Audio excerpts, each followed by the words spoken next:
This week, we're going to be looking at the ego layers.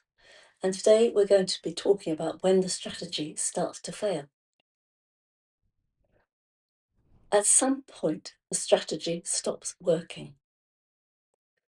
I want to be precise about what I mean by that because it's easy to hear it as a dramatic statement. The strategy fails, something breaks, there is a crisis. And sometimes that's true. But far more often, the failure is quieter than that. Less of a collapse and more a slow withdrawal of return. The performance continues. You're still doing the thing, still being the version, still producing the warmth or the competence or the independence or the reliability, and the confirmation stops arriving, or it arrives and produces nothing. The machine is running. The thing the machine was built to secure is no longer being secured by running it. That gap between the performance and its expected return is what this episode is about.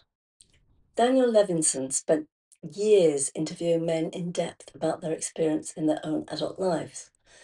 The research became a book called The Seasons of a Man's Life. What he found was not that the midlife crisis was a dramatic exception.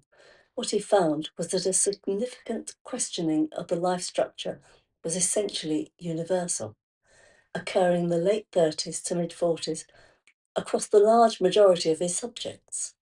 And the questioning had a specific quality. It was not whether the goals had been achieved. Many of the men had achieved them. The questioning was whether achieving the goals had produced what had been expected, whether arriving at the destination felt like arrival, whether the life the strategy had built was, in fact, the life that had been pointed at all along. The strategy had worked. The destination had not produced the experience the strategy was built to produce. This is not a failure of the strategy. It is the specific failure mode of a successful adaptation. The strategy was built to solve a problem: safety, confirmation, recognition, belonging, and it solved it. And then it kept running because it had no mechanism for registering that the problem had been solved. The machine continues, the cost accumulates, the destination provides no resolution. The shapes of this failure are recognizable if you know what to look for. There is the specific hollowness of confirmation that arrives empty.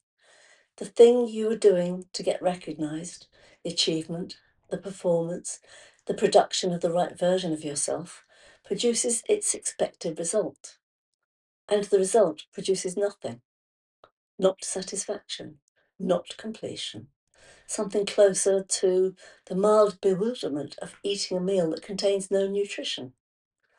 You've done the thing. Your body registers nothing.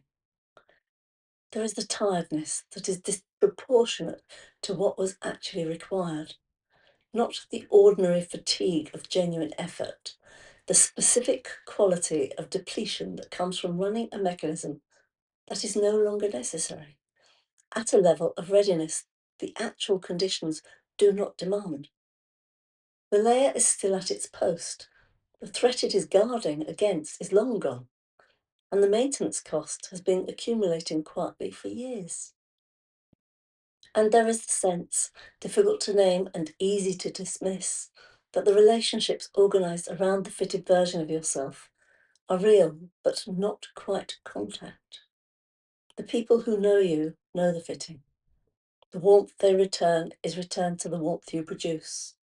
The recognition they offer is offered to the version you present. It is genuine, and it is not quite reaching you. If you're interested in investigating this further and you want to look at being a practitioner, then please book a free introductory session and somebody will be glad to speak with you about this practice. If you want to look at what Martin Butler's doing in more detail, then follow him on Patreon. And if you want to read Martin Butler's books, they're available on Amazon. I also have a translation of the Ethics, Spinoza's Ethics, available on Amazon too. Thank you.